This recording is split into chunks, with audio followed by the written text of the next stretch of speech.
Buenas sports fans, now I'm sure you recognize that sidelines around the NFL looked very different today because our commander-in-chief boldly declared that athletes who exercise their right to free speech should be fired. 37-31 Seahawks by the end of this game. How do you feel about that? In his rookie season, he played 15 games, didn't start one of them, but finished the season with 35 tackles and 3 sacks. All right, so any predictions for this year? We're going to have a great season. And Peyton Manning walks off the field and doesn't congratulate Drew Brees when he lost the Super Bowl. Did you forget that? Los Angeles Lakers will face the Timberwolves and the Nuggets will face the Warriors. But of course, the big question right now is, what are the Cavs going to do to compete with the monster that is the Warriors? It would seem that whatever they're going to do, those plans are being made in secret, because the Cavs signed Derrick Rose to a 1-year contract, but Derrick Rose has not seen a healthy season, not one healthy season since 2011. He only missed 18 of the 82 games last year, and he will be starting point guard to start this season, and he does say you might be surprised by his current play. I said that all the years I dig. You were personally affected by that news that yesterday that rocked the world. Yes, this is by far the best news for Cavs fans, at least this Cavs fan, because I am over the moon that a little Irish luck is heading to Cleveland. Okay, so here's a fun fact for you guys. The teams who actually remained in the locker room were actually going back to the way things were more than they were protesting, because the NFL did not actually have players come out onto the field during the national anthem until 2009. At that time, the Department of Defense and the National Guard requested the change to boost military recruitment and paid the NFL $12.3 million between 2011 and 2015 for the patriotic display. But the rest of us, we still have hope, but none more than the Denver Broncos, who seem to have a new sheriff in town.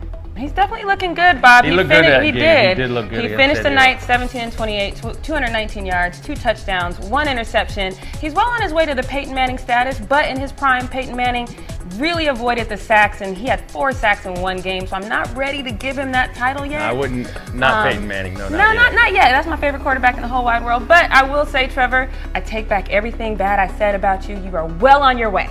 Well on your way. Okay, sports fans, I have a question. How many times can you come in late to work, implement policy and not follow it, repeatedly show that you are incompetent in your position before you are fired? If you answered that question, you have the wrong job, because apparently there are only 2 jobs in the world where you can make countless mistakes and make the country or the NFL look completely moronic and keep your job. And so it begins. Roger Goodell becomes commissioner of the NFL in 2006. By 2007, Goodell implements his personal conduct policy. Good idea, but he's continually wavered despite laying down some clear-cut guidelines. You know, like this guy. He kept a journal detailing the numerous times he beat his wife, but Giants kicker Josh Brown was suspended for just 1 game, re-signed for a year, and then when old habits kicked in, he was finally released from the Giants. Meanwhile, Goodell lets Ray Rice become the face of the NFL for domestic violence and co-signs on the No More campaign because of a single isolated incident with his then fiancee, now wife, in a Vegas elevator. He was originally suspended 2 games, then suspended again indefinitely.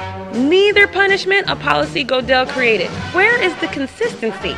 Then there's my favorite, Spygate, where the Patriots received nothing more than a financial slap on the wrist, even after Coach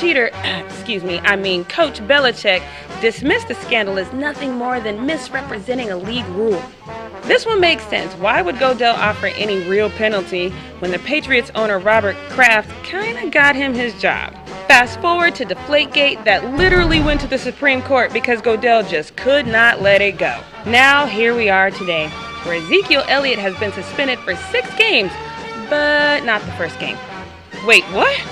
Not only was he exonerated by police, you somehow silenced your own lead investigator, Keir Roberts, who said there was no real evidence in the case to suspend Zeke for even 1 game. Instead, you let your old buddy Harold Henderson uphold the suspension, but decide that since he has been practicing, he can play the season opener against the Giants. Because that makes sense. Just one question. Who are you? And where is your logic? Can't tell, Bob. I can tell you're completely unbiased on this.